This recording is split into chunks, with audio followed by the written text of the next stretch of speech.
Remember those stairs that didn't go to Gray's Arch? Yeah, we had to climb them again. We're gonna go to the parking lot, and then there's a service road where we can just head south on and hit the Chimney Top Trail.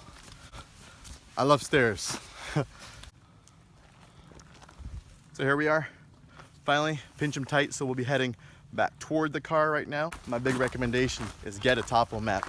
Do not rely on the maps that you can buy online, or if they're simple maps that are not topo maps in the gas stations around here, don't buy them. They're not very good.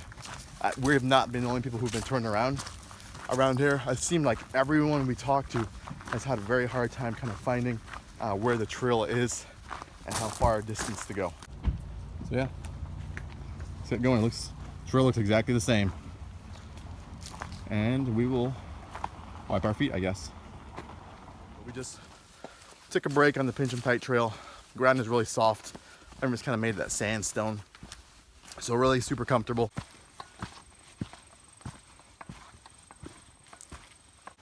So we decided what we're gonna do is we're gonna head back up to the rough trail again, instead of our original plan was to take the Buck Trail to kind of Coomer Ridge. But looking at the map, I don't think there's much to see on Buck Trail or Coomer Ridge. If it's just kind of walking through the woods like this, I mean, we'll probably just connect back to the rough trail. I thought that was a lot more scenic yesterday, and kind of head back closer towards where Hanson's Point is. So we'll take the rough trail, you know, half a mile to connect, and then getting closer to the car. Sound good? Sounds good.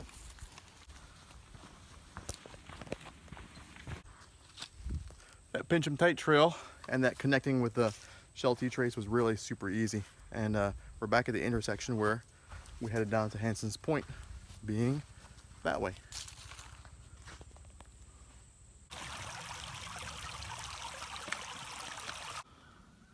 Wow, I'm sweating like a fiend, but we made excellent time. We actually were not planning to be back to the car yet, but here we are. We're back at the rough trailhead parking lot. So I don't know what to say. I didn't expect to be back yet. We made excellent time. I think we probably got our hiking legs under us, and we just covered those miles. I think what we're gonna do is we're probably gonna primitive camp at one of the campsites nearby and drive back home tomorrow. I'm just kind of stunned. We just kind of flew through those last miles and covered them all. We met some really cool people. That's Josh unlocking the car. Kind of cool hikers, Brittany and Freddie.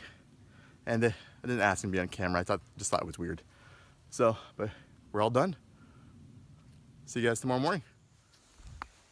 Hey, I just want to show you guys before it gets too dark out. So we were driving around for an hour on the trail. Well, after getting off the trail, but driving around for an hour in this northern section of Daniel Boone Forest, looking for a campsite that kind of wasn't full, didn't have anyone there, trying to be accommodating. And so we pulled in this one spot, and no one was here, but their tents were set up over here. So not bad. And we're setting up over here. And they come in and they're all like annoyed, and I said, well, I guess we're sharing a campsite for tonight. I said, we really looked for one. And he's like, well, I'm not sure if we're gonna be okay with that. So I didn't say anything. I just kind of said, well, we've been looking for like an hour. And he said there are lots of campsites available. I said, we've been looking for an hour and there's nothing for hammock camping at all. And he's like, well, nothing personal, but I don't think, I'm not down for that. Not sure if they wanted to smoke pot or drink or something that they didn't want us to see, but they pretty much pulled up stakes and left. And it was quite an interesting experience because he was very annoyed. And I'm like, most people on the trail are nice. Like I was telling you earlier about how we met Brittany and Freddie, and they were awesome. But yeah, we found out pretty quick what kind of people we were dealing with once they strolled into camp. We're not gonna let them ruin our night. We set up our camp, and we were gonna cook pretty quickly, but we set up camp just so we could watch them, because you never know. I mean, we don't know them, so we'll see. We totally got egged.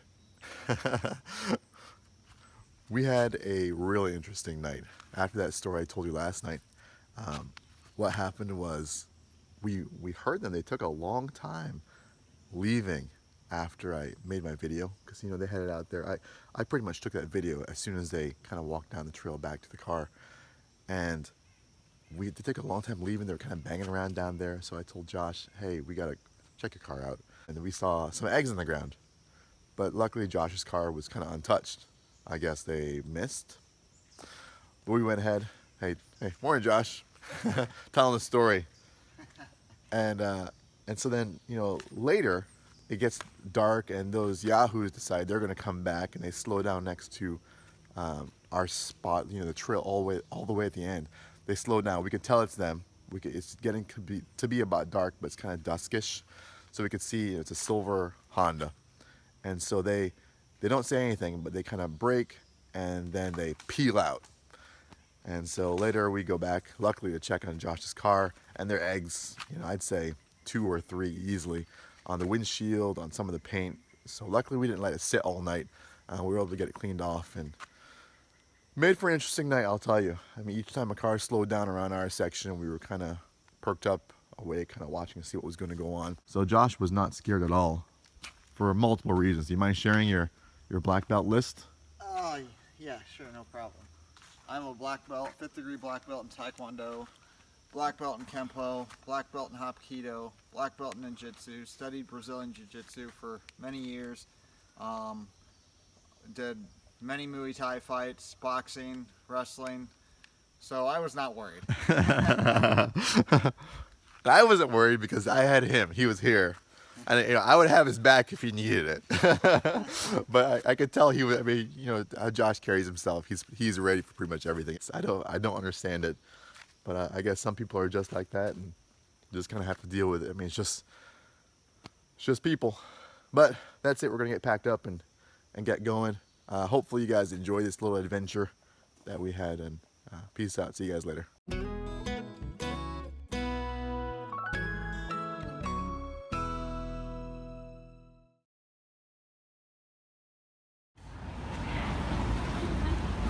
Alright, we're here at Philly Market in Cincinnati. We decided to stop and get some barbecue on the way home, and need y'all to check it out.